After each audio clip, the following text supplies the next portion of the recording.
You know it's going to be a red letter day.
We got a free tour of Bob's house. Well, I'm trying to get this thing to work on this side. It's been a mess today.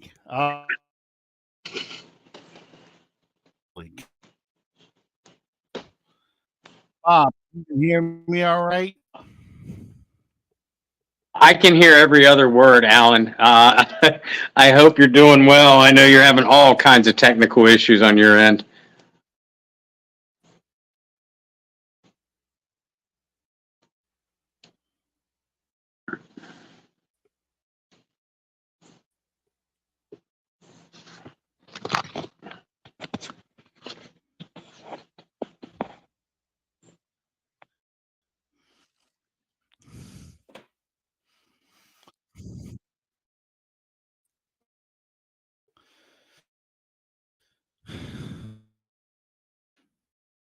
Holy cow.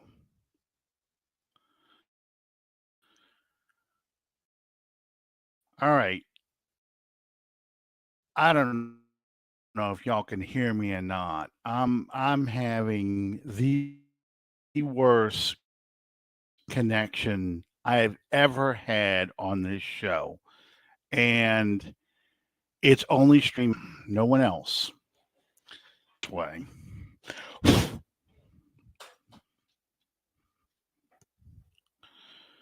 Let's see if I can get in this way. Because nothing is working.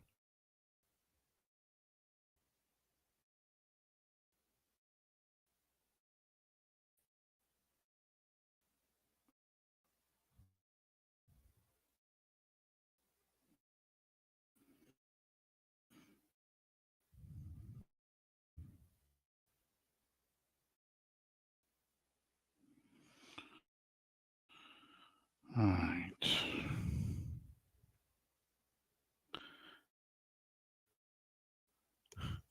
Trying to see if I can get Bob.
All right.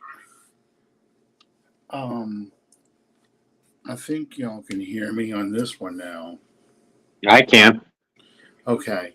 So what I'm doing is I went to my iPad to see if that works better. And now I'm just trying to find some place where I can lean it so I'm not holding it the whole time. And you don't look at a ceiling fan every time you look at me. All right. Nope, that's crooked. Let's see. I'll just hold it like this, I guess, and look fat as anything.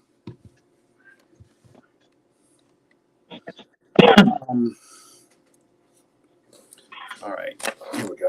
Got rid of this.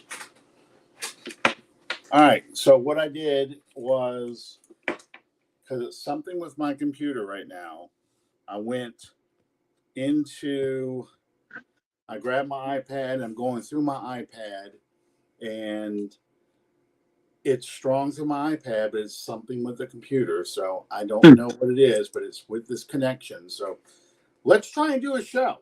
All right, Bob, how's it going? No, not bad. I don't, as bad as things have been for me lately, it feels like you're having a rougher night than I am. So, so I'm not going to complain.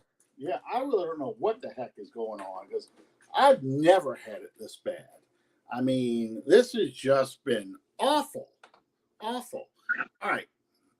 So let me make sure I'm not blocking anything. All right. So it's going to be tricky to do this show tonight, but I'll try my best. Golly.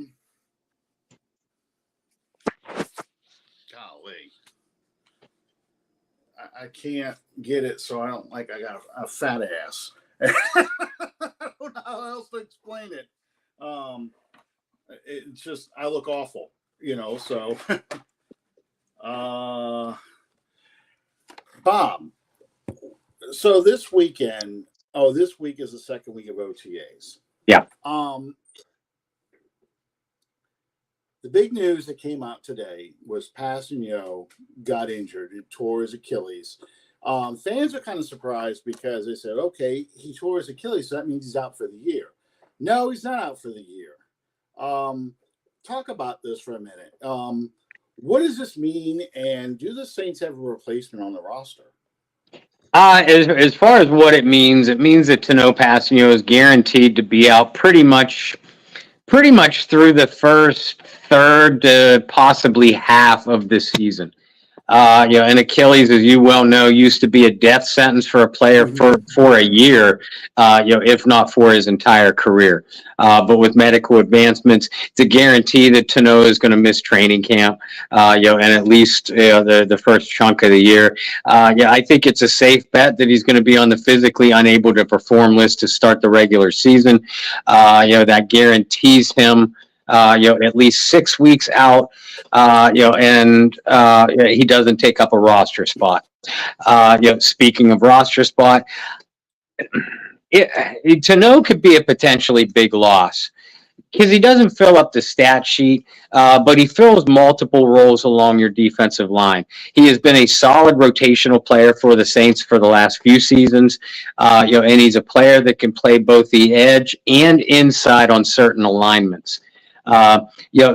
People, as soon as they see defensive end listed on the depth chart goes down, let's sign Yannick and Ngakoue. First of all, not going to happen.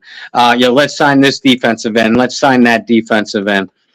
Well, I had Tanoh Kpassagnon on the roster bubble anyway. In my early predictions. Matter of fact, I just wrote an article about it a couple days ago.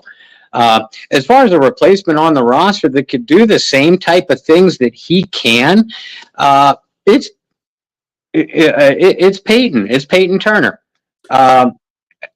Peyton Turner has that same kind of physique, has that same kind of strength, is able to play inside. As a matter of fact, when he had, on the rare occasions he has been on the field, he's actually been more effective inside than he has been outside. Now, the reason I had Kpassagnon on my roster bubble, at least heading into OTAs, was because you look at this depth chart. You have, obviously Cam Jordan, Carl Granderson, they're guaranteed spots on the edge.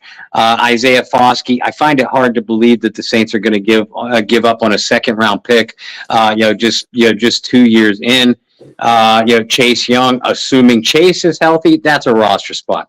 So that's 4 spots. I figure the Saints will keep 5 on their active roster. Most game days they dress 4. Well, logically, that leaves you down to Peyton Turner, who's only played in 15 of 51 career games, or Tanoh Kpassagnon, who's now guaranteed to be on the injured list. The only other guys that could potentially push for roster spots, Nico Lalos, who was impressive enough to keep on the practice squad, last year, and the rookie. Bear with me, Tajon Jeffcoat from Arkansas, who the Saints really like coming out of the draft. Signed him to a fairly significant amount of guaranteed money. So those 2 guys, Lalos and Jeffcoat, are going to now have a chance to get more reps in OTAs and minicamp, early in training camp. But this is Peyton Turner's job to lose. Those like myself that had him on the roster bubble, you don't want to guarantee him a roster spot now that Kpassagnon has been out. But again, in my view, it's his spot to lose from here on out. He just has to stay on the field.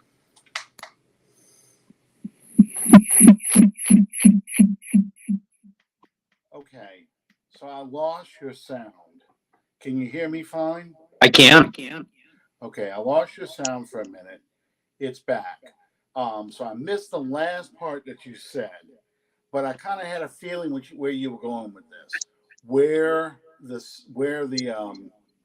the Saints could possibly fill the roster spot, and you counted your 4 defensive ends.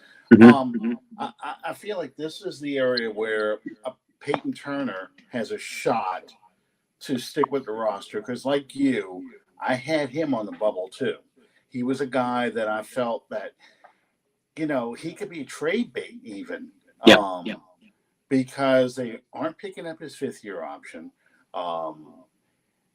He doesn't stay healthy. So you don't know where you're going to go from here with a guy like him. This is his opportunity. The key is he's got to stay healthy, and he has not stayed healthy. I think they feel confident about Chase Young coming back. As you said, 2nd-round pick, Notre Dame kid. I'm sorry, I just drew a blank on his name. Foskey. Foskey. Counting on Foskey. So you got Carl Granderson, and you still have Cam Jordan. He's not an every down guy anymore, but you still are going to play him in the rotation. And then, of course, there's how Dennis Allen designs the defense. There could be linebackers coming in on blitzes. There's all kinds of things that they could do to make up for the lack of a pass rusher. So that's all things they're going to play with. So you don't believe they're going to sign anybody? No, I don't. I think that this is Peyton Turner's spot to lose. Trade John Jeffcoat, the undrafted rookie, and Nico Lalos, the guy that they had on the practice squad last year. They're going to have their opportunities. But as long as Chase Young comes back healthy by training camp, then I can't see the Saints signing another defensive end. Okay. So my next question is then, with OTAs, obviously the quarterback battle, for what it's worth in an OTA, took pretty much what we expected. Carr looked sharp today. Haino looked good today, and Spencer Rapp looked like a rookie. And I don't think even Nathan Peterman's even out there, which kind of shows you where he is on the depth chart. Mm-hmm. People are going to follow these things, but is there any surprises to this? No, No, none whatsoever. I'm pleasantly surprised, or not surprised. I'm encouraged that the Carr looks sharp. With his receivers and tight ends. You hope that continues through training camp. As you said, both you and I expected Hayner to look more comfortable in his second year. So far, he does. And as just like we were telling people to just cool their jets, let's not put Spencer Rattler's bust in the Hall of Fame quite yet. Spencer's throwing into double coverage a lot. He was today, especially through 2 or 3 interceptions and a couple more other balls that could have or should have been picked off because he's having trouble reading things right now. Things are probably just moving a little bit too fast for Spencer. As we said on the day he was drafted, he was drafted to provide competition for Hayner, and possibly be a developmental prospect. Exactly. I mean, it got ridiculous, honestly, with this whole Spencer Rattler is going to challenge for a starting job. Spencer Rattler is going to do all these things. And the reality is Spencer Rattler is a 5th-round pick rookie that has a lot of learning to do. He's, his head's swimming because, yes, it's a new offense for everybody, but Carr's a pro's pro. Carr's a 10-year veteran. He knows this is his 3rd or 4th offense that I can think of that he's learned. So he can kind of translate plays into what he remembers and what he understands and what he's learned. And people really underestimate the impact that spending a year with a team as a second-year player, just learning how to be a pro, how to play the game, how to see things. And he had that whole year where he's not out there playing. He just gets that opportunity to learn. So he's naturally going to be ahead of Rattler at this point. Mm-hmm. Rattler is where Hayner was last year. His head's swimming. Now, maybe by training camp, we see a better player than what we've been seeing right now. But it's foolish to sit here and draw conclusions off of anything and really sit there and judge players. I think he just needs those years of development. He's going to need. We'll see what Rattler is next year and where he goes from. That doesn't mean I'm washing him out. It just means that he needs time. He needs to be able to mature as both physically and mentally, but as a player and learn how to be a professional. And that's true. We just want that instant success. Yeah. And it just doesn't happen like that for everybody. Everyone's fast. Everyone can jump on the ball. I remember Peyton Manning talking about his rookie year saying, Dad, talking to Archie, Dad, no one is open because they're not as open as they are in college. And it's just the nature of the beast. That all said, we're hearing, some good things. Taysom Hill, we're hearing a lot about Taysom Hill and the experiments they're doing, giving you kind of indication that they're going to really use Taysom a lot. Which to me, I'm not surprised. I think any offensive coordinator is looking at a guy like Taysom Hill and going, man, how can I get this guy the ball more often? What can I do with him? What kind of – we've already heard last week the comparison between Taysom Hill and the fullback from the 49ers. But, do you really see him as a fullback or do you see him – how do you see him being used in this offense? I can't see him as a fullback in the traditional sense, where he's going to be a lead blocker for 10, 12, 15 carries a game. Because if you're going to ask him to do that, then you're going to ask him to put on 12, 15 pounds of muscle. That's going to sacrifice some of his agility and some of his speed. And that's part of his game. The challenge for Kubiak, as you said, is to find additional ways to use Taysom.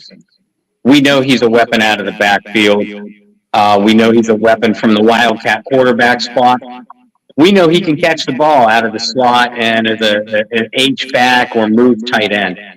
What I expect to see more, I expect to see more of him as a receiver in space.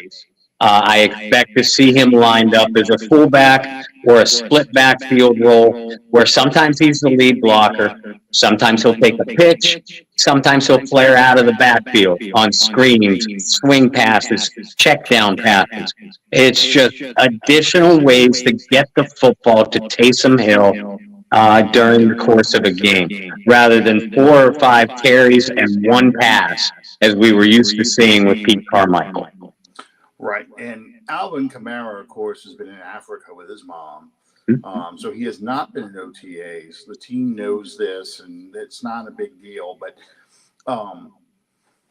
given that they're talking about doing this with Taysom, it's also the same thing you want to say about Alvin Kamara. Get him out in space. Get him the ball. It's not just 3 runs up the middle and maybe a swing pass across the on a crossing route or something.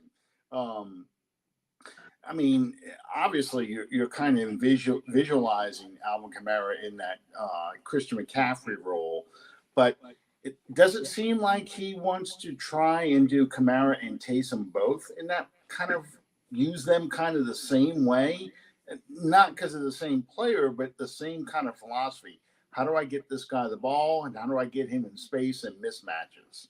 Boy, I sure hope so, Alan. Yeah, because football 101, we criticize Pete Carmichael a lot for this the last 2 or 3 years. Football 101 is figuring out how to get the ball to your best players as often as possible. And you can't do that if your best players are on the sidelines. And how often did we see situations where either Alvin or Taysom were on the sidelines? Some plays both.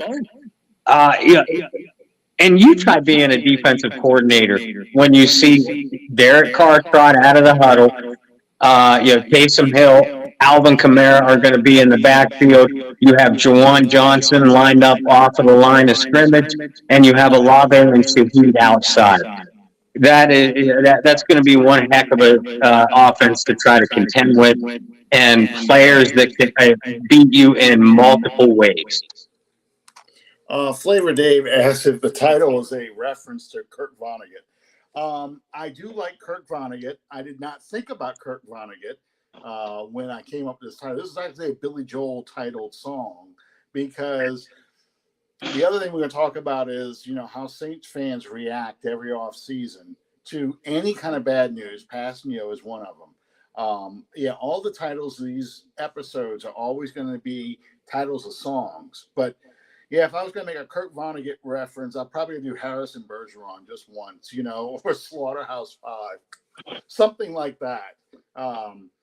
But that's only if we get really beat up in a game. I think I'm going to call the episode Slaughterhouse 5. But hopefully we don't have to use that name. No, I agree. I agree with the things that you were saying regarding that, because I think it is about, and it's the same when we talked last week about the offensive line. It's the same kind of thing where it's, let's find the best 11 guys to get out there to get the greatest mismatches. And how we do that is up to the offensive coordinator and the offensive scheme. We want to take advantage of the mismatches. Too often, we just try to treat it like we have the better athletes and we can just beat you no matter who you put on our guys. And now it's going to be more scheme-oriented, it seems. And Derek Carr is getting very comfortable. Granted, it's OTAs. It's basically 7-on-7. But the thing I worry about is, the short learning curve. How long is it going to take them to kind of master this offense? Because we talked last week about the killer schedule to open the season, the first 7 games. If you're trying to learn an offense still and you're playing these level teams, these losses could be ugly. And we've already talked last week in the schedule that the fans are not going to sit through a 2-5 start. Mhm. They're just not. The heat on Allen will be tremendous from the fans. And you're going to see a lot of empty seats in the dome or seats filled with other fans, rival team fans, if that's the case. We just can't have that. So they've got to master this offense quickly. And I think they're using the OTAs and using training camp really to get that so they can hit the ground running. There isn't going to be a slow start. Speaking of the season and fans being negative, last week the story came out that the Saints have not paid their fair share to the renovations in the dome. Now, this, of course, is cleared up within a day, but for 24 hours, all the same old Saints, here we go again, crowd was on it. Bob, can you explain first off what the entire situation was about? To the best of my knowledge. Okay. And Saints News Network did cover this, but I wasn't involved in the stories. But the stories are out there on the network. The organization, I forget their name, so I apologize, responsible for the renovations to the Superdome and to the team facility, said that the Saints were in default by some ridiculous $1 million dollar total. Yeah.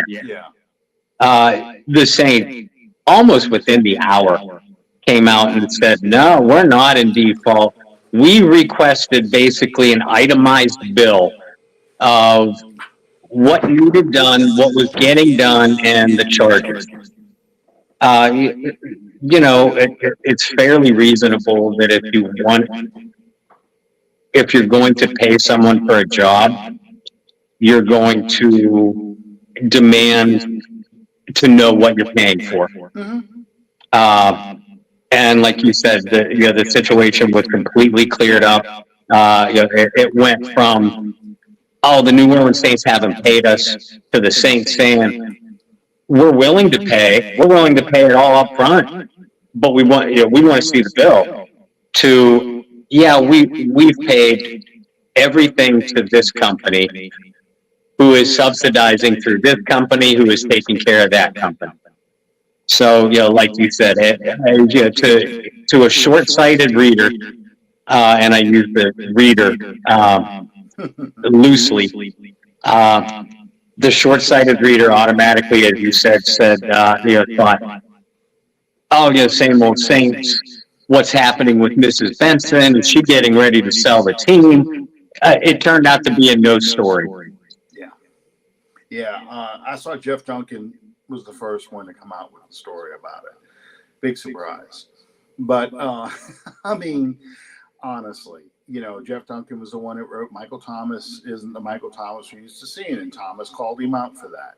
Jeff Duncan's the one that defended the Saints with Bountygate. Not the Saints, the league. I'm sorry, the league took on the Saints in the Saints role in Bountygate. So Jeff has that tendency to kind of feed that crowd with that kind of stuff. And it's not a knock on Jeff, because I've read his books that he has written. I enjoy Peyton and Reed tremendously. I think it's a fascinating read that I encourage a lot of people to read, regardless how you feel about Jeff Duncan. But there are stories, there are reporters who tend to jump on the negative right away. I don't know why.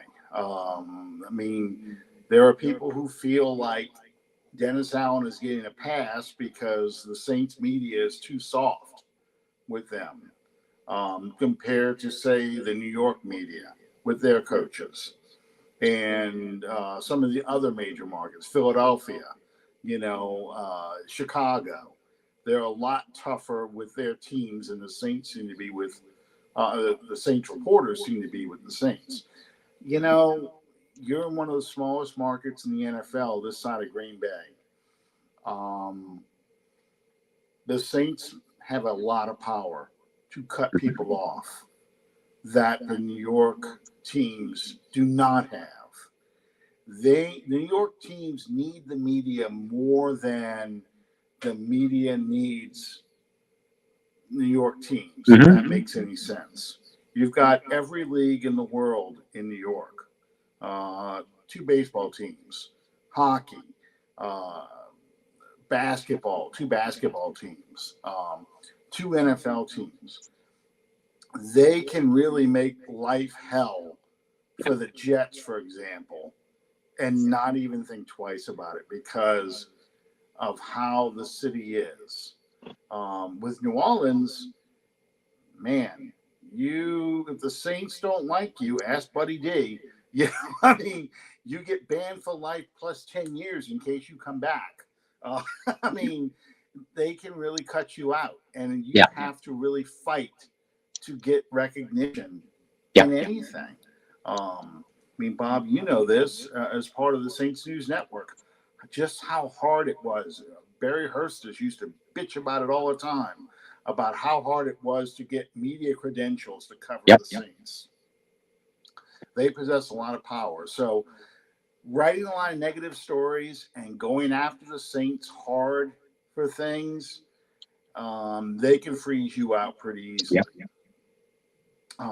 And there's not much else you can do as a sports reporter. There's not many other teams because, hey, you talk bad about the Saints, we'll cut your Pelicans access off too. Right. Now see what you're going to cover. What are you going to cover? The gold, the rugby team. You're going to this. Oh wait, the minor league baseball team's gone, so you can't cover that.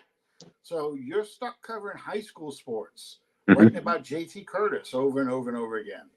You know that you're not going to get many readers doing that. So, it's.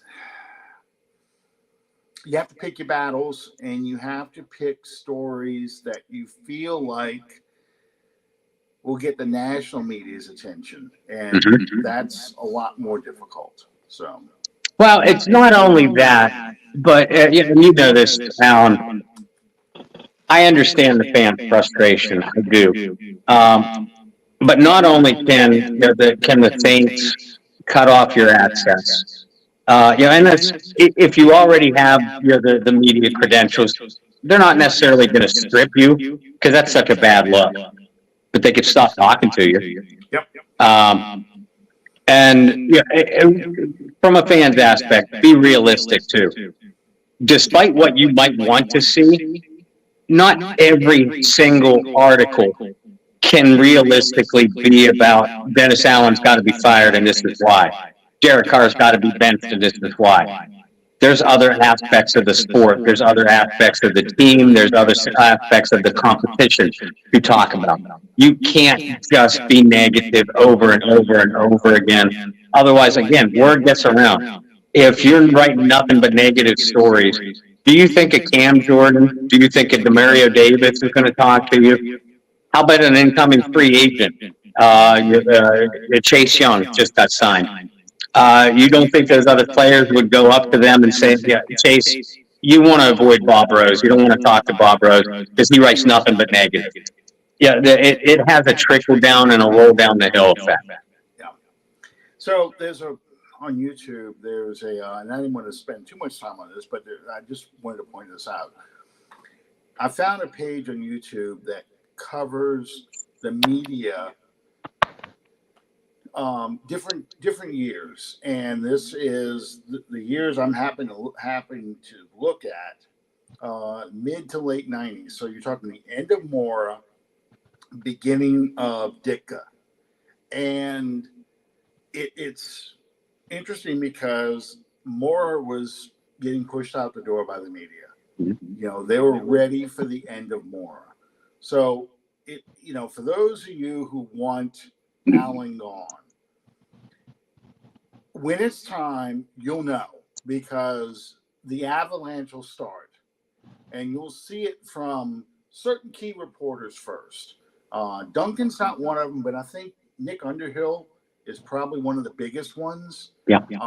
He's kind of moved into that group for whatever reason. I know some of it's contacts, but yeah, Nick Underhill, WWL radio, because of the Saints flagship station. They have all the broadcasts of the games.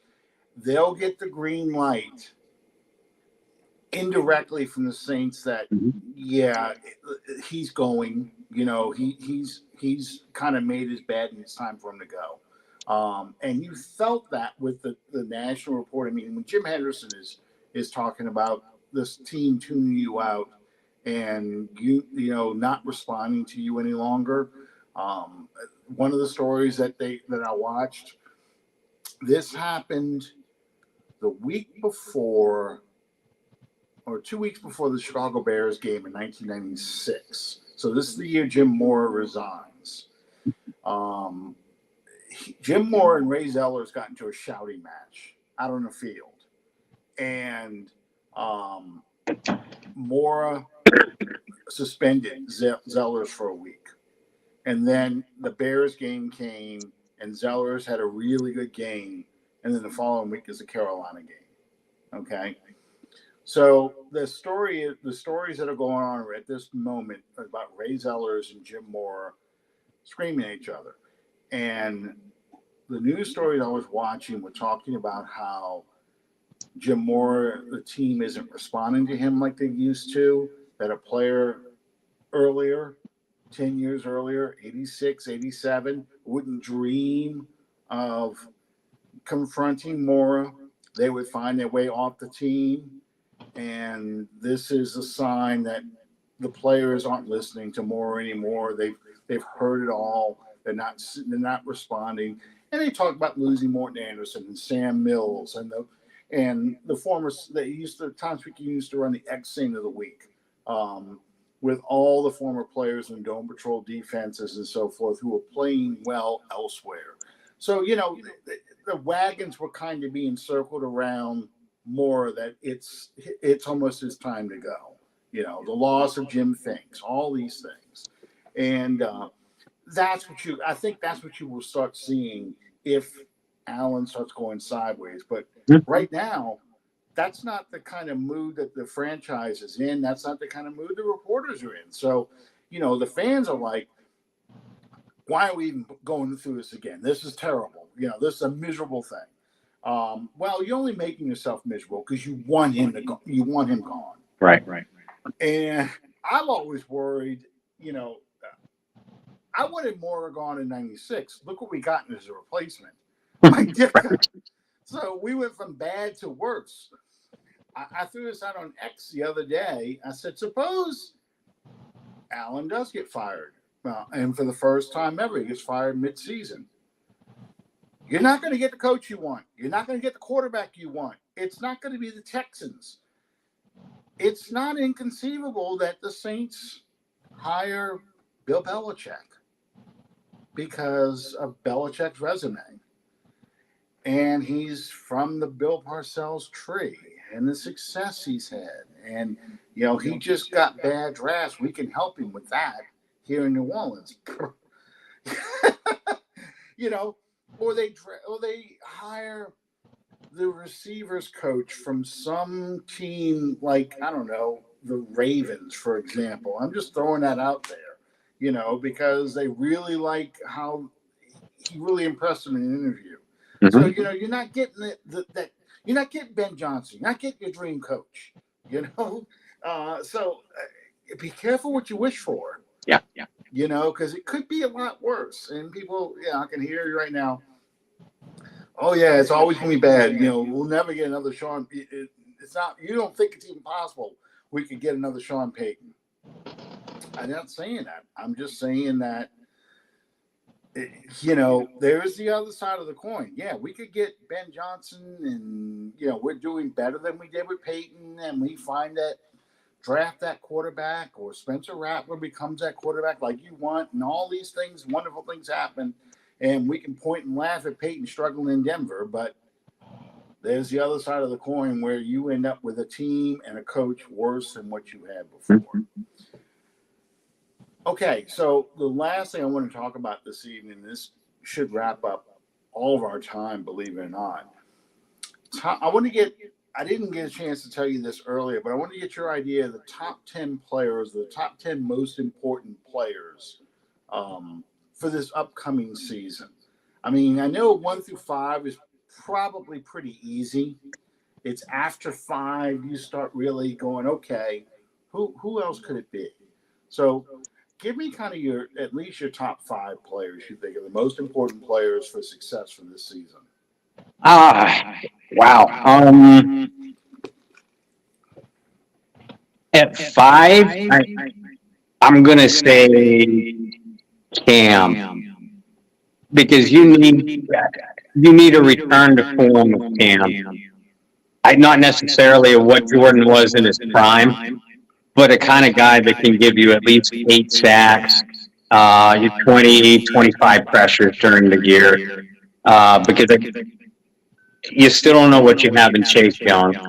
I love Carl Granderson, but I think we've seen his ceiling. So you need Cam to be a disruptive player. 4, Demario Davis. He needs to continue to play at a Demario Davis level. And at 35, how much longer can he hold off Father Time? 3, Alvin Kamara, because we saw what Christian McCaffrey could do in Kubiak's offense. You and I have talked about how Clint Kubiak, Gary Kubiak, Kyle Shanahan, Mike Shanahan have used their backs. Alvin Kamara can be that back. But what's Kamara have left? Is he so disillusioned with how Pete Carmichael used him that his best years emotionally and physically are behind him?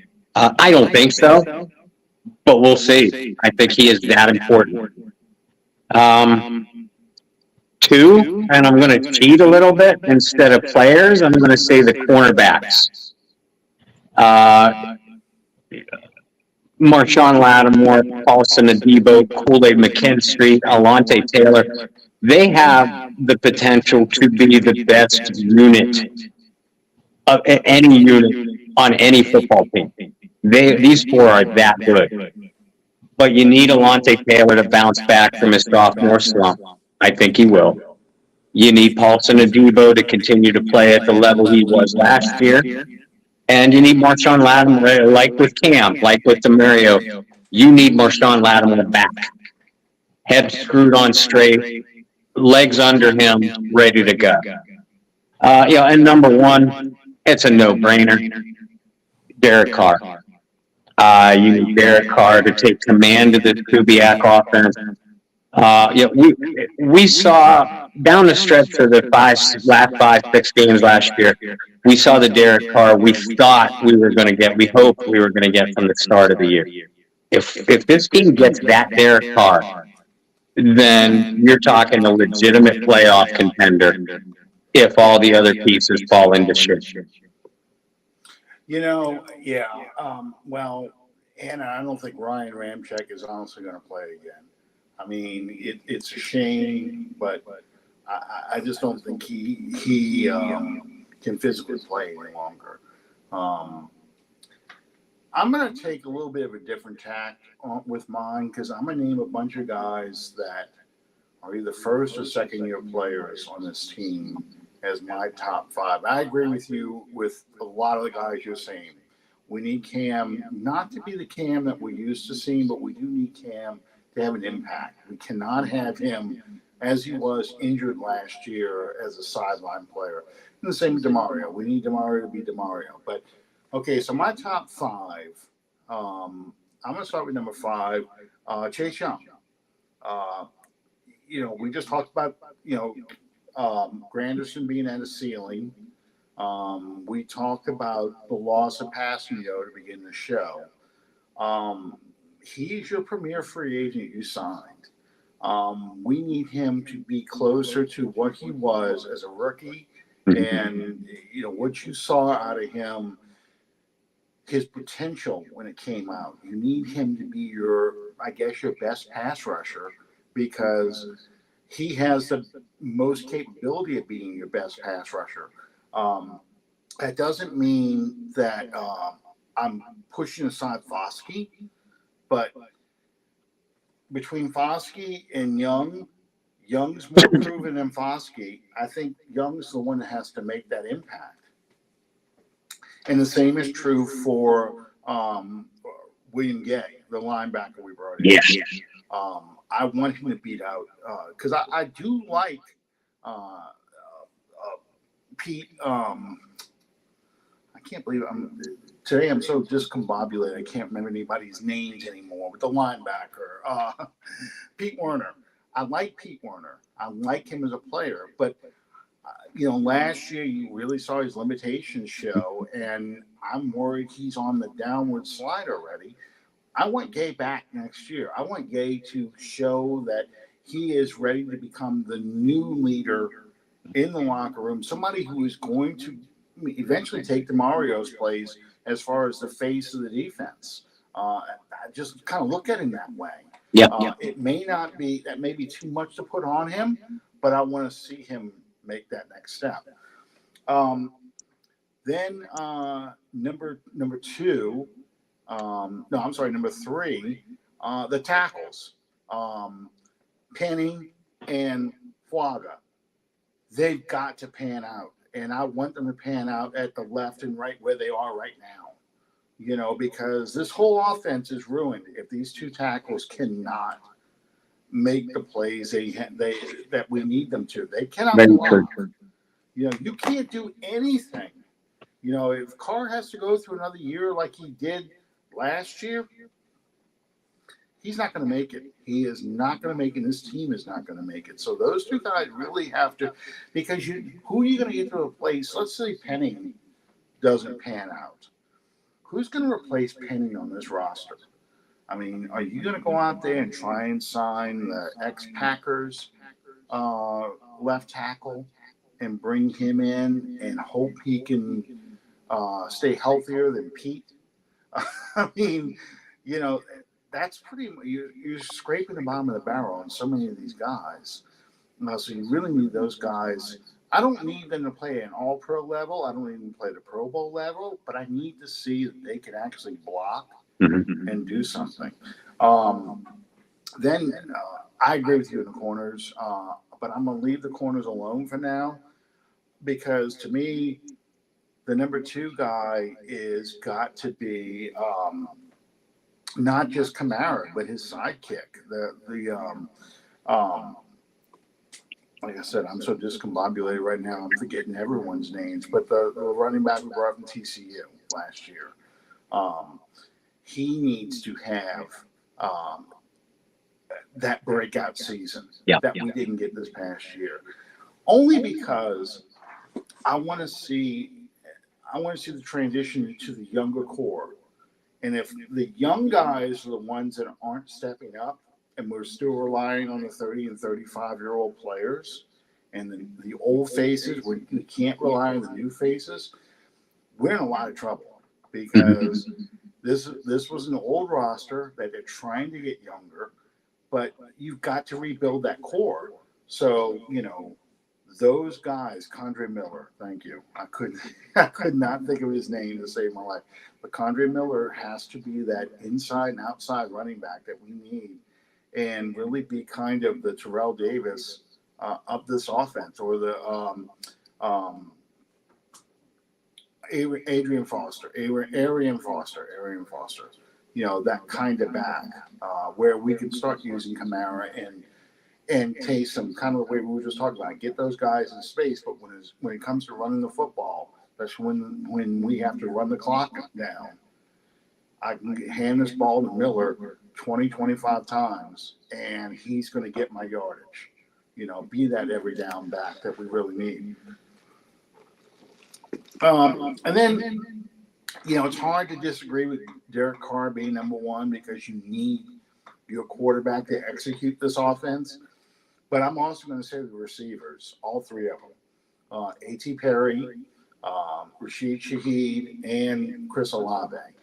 We can't have Chris Olave have that little slump he had in the middle of last year. Rashid Shaheed running long routes and struggling to really master the playbook. And A.T. Perry cannot have that sophomore slump. He's got to be that catch guy because really you got Cedric Wilson and then a bunch of nobodies behind him. So, I mean, that's all. Those are the guys I think are the most important players on this team because that's your young players. That's your new core that you're trying to build this team around. That's not to say the old guys, the old standby fan favorites, but like Anna wanted with Ryan Ramczyk, we're kind of holding on still to that 2017 draft class so badly that it's 8 years now. And it doesn't feel like it. It's the fastest 8 years I've ever lived. But it's 8 years ago that was the rookie class. It's time for the new faces to start stepping up. So, I mean, that's kind of how I see it. So, and I know I just put you on the spot for that one, but it's interesting to think about because I saw this on Twitter all over the place, and it was really ripping into the Saints' lack of depth. They were talking about guys that are on this team that could play elsewhere, and they were having a hard time naming guys that other teams would want from the Saints roster. Chris Olave obviously was the top one because he's a rookie contract and stuff, and that was part of it. They're saying like Lattimore probably could be most any team, but his contract is in the way, his injury history, that stuff is hurting it. But I mean, just asking you off the top of your head, outside of Chris Olave, who else on this roster do you think another team would want to go after? And let's just leave the contract part out of it. No, I'd like to leave the contract part into it because I think that does play a factor. But aside from the obvious culprits, Olave, Demario Davis, obviously, and Lattimore, obviously, any team would be crazy not to take. But outside of those guys, Paulson and Debo. And I truly think Paulson and Debo, if he hits the free agent market a year from now, he's going to roll in big buck. I've always liked Debo as a player, but last year he graduated to that next level. He is not an elite a cornerback yet, but he is arguably in that next tier down. Rashid Shaheed, I've always thought very highly of Shaheed as a route runner. We know that he's a game breaker as far as the speed goes, and I think he is still developing as a receiver. So I think Shaheed is another one. And Brian Bresee. I thought Bresee had a tremendous rookie year. I'm sure he would have been in both of our top 10s, but when we just named our top 5s, Brian wasn't even in the conversation. And I think that he is a core player that this team could build around. But yeah, one of the few times I'm going to agree with the national assessment of the Saints is that this team doesn't have a lot of players right now that any team would take under any circumstances. Again, Olave, the obvious choice. Kamara, Demario, Lattimore, because they're still at the top of their positions. But yeah, outside of that, you're talking Adebo, Shaheed, Bresee, and you're kind of hard pressed from there. Yeah, the only name that we haven't mentioned so far in that whole list is probably Eric McCoy. His contract, is it's prohibitive. That someone's going to give up a whole lot for Eric McCoy, but you think about Max Unger, a team that needs an anchor at center. They would be tempted to make a trade for a guy like McCoy. But yeah, that's really about it because you're in a transition right now. Your core is not very young. It's getting younger, but it's not enough good players yet in your core. So you're dealing with a lot of older players. Alvin Kamara, for example, he'll be 30 soon. And we've already seen running backs. I know it's unbelievable. We've already seen running backs devalued in the league. It'd be tough to move a guy like Alvin Kamara given the amount of money he makes. Same with Taysom Hill. Taysom Hill's probably my all-time favorite Saint, but he's 33 years old. Um, you have to kind of design plays for it to work for him. So it's tough to get a guy like, for someone, we all talk about Sean Payton. Yeah, Sean Payton wants Taysom. But outside of Sean Payton, a lot of teams have a hard time figuring out what to do with Taysom. So yeah, you're just really stuck right now, and that's part of the reason why the Saints have been 7-10, 9-8, because they just don't have enough guys yet. That's the part they have to fix. So we got one more week of OTAs, and then they'll have not this week, but I think next week is the official team minicamp. Yeah. And we should see Alvin Kamara there. There's a couple guys that are still missing, and I can't remember everyone that's missing. It's only like 2 or 3 people, and they're all excused absences. Chase Young, obviously, he's recovering from surgery, so he's not out there yet. But this will be the first and last time we'll see everybody until they go to California for training camp at the end of July. I guess my big thing is, what are you hoping to see at the full mini camp, aside from full attendance? Yeah, definitely full attendance is key. I'd like to see continued progression from the receivers and Carr, and more than just the big three. I mean, you and I both watching A.T. Perry very closely because we expect bigger things from him. But we haven't heard much from Cedric Wilson, who I thought was going to be a key signing. Bob Means might be taking that opportunity to perhaps start to surpass Wilson on the depth chart. The tight ends, we haven't heard anything from Jawan Johnson. Willie Gay has shown himself pretty well, as we both expected he'd do. I would like to see that a little bit more. And at minicamp, unlike at OTAs, at minicamp we're going to see some cornerback versus receiver one-on-one matchup. I think all of us are looking forward to seeing that. Unlike in years past, you're still not going to see much from the offensive line, defensive line, because there's no contact. It's just basically the progression the quarterbacks can make, and receivers versus cornerbacks. Yeah, that's the important thing to remember is, when we're talking about the offensive line and defensive line, it's not until they put the pads on in training camp that you really see anything with the offensive line. They just can't do it. We're not allowed to make much physical contact anyway. Yeah, I agree with all that. I'm looking forward to seeing what Kool-Aid looks like one-on-one with our receivers. I'm looking forward to see Marshon Lattimore back, actually in the building. To the surprise of no one, Lattimore, is coming back next year. And the question is now going to be, how long does he stay? Does he stay just until training camp? Does he stay? Because June 1st is next week. Yeah. Well, yeah, Sunday. That's technically the whole. That's when his contract becomes tradable. Okay. I don't think they trade him in training camp because they're not going to get anything for him yet, unless, I don't know, a team like Detroit or a team like San Francisco or someone like that. If the Eagles call, you hang up the phone. But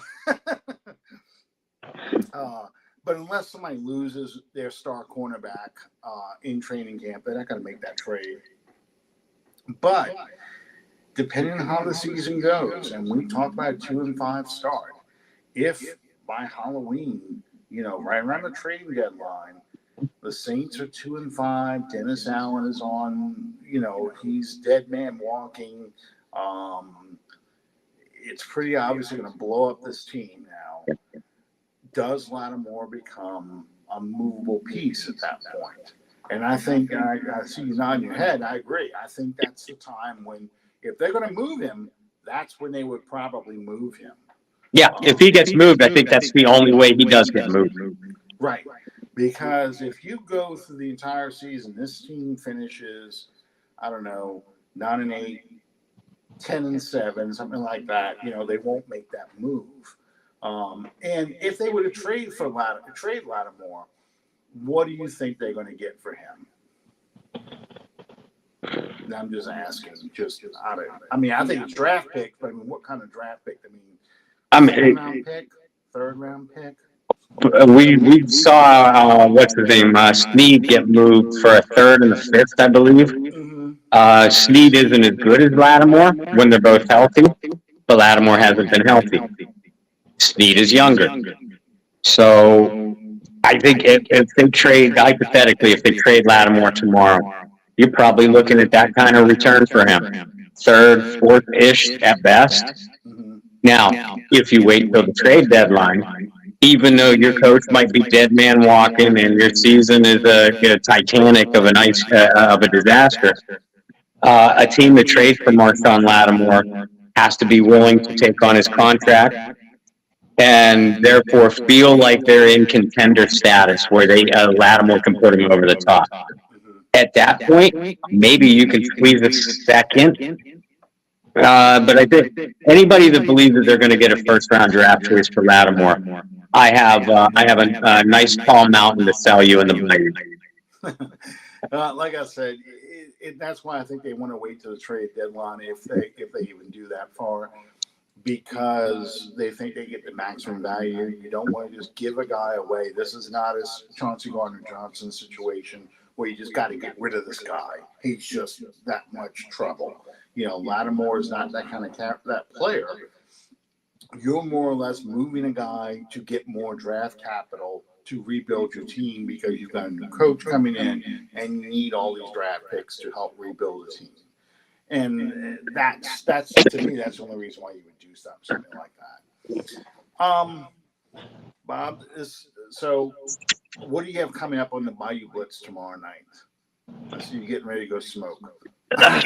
Yeah, I'm beat. Gotcha. We have Boo Williams coming on with us. Boo has been rather colorful lately on my articles about the tight ends. Jimmy Graham a couple days ago, Dallin Halter before that. Not critical, just colorful, like we know Boo Williams to be. So I reached out to him and I said, I have actually been wanting to pick your thoughts about the tight ends anyway. So why don't we get you on Wednesday? And then I texted him and asked him if he'd be willing to come on. The only response I got to the text was a thumbs up back. So I'm going to confirm with him tomorrow morning, but it looks like Brendan and I are going to have Boo Williams on. So I had planned for tonight, playing in the background was a 2006 season, and you can see kind of that's Breeze's first game against the Cleveland Browns right there. And the only person who caught a touchdown pass in that game was, of course, Marcus Colston. But I also have loaded up in there is some of the 2000 and 2003 Saints games, which, of course, Boo is part of those teams. And, I really wanted Boo would be an interesting person to talk to because I'd like to hear him talk about that transition from going from receiver to tight end, which is what Juwan Johnson is doing right now. Boo did that, and Boo is much more of a tight end body than a guy like Juwan Johnson, who's kind of a pumped up receiver.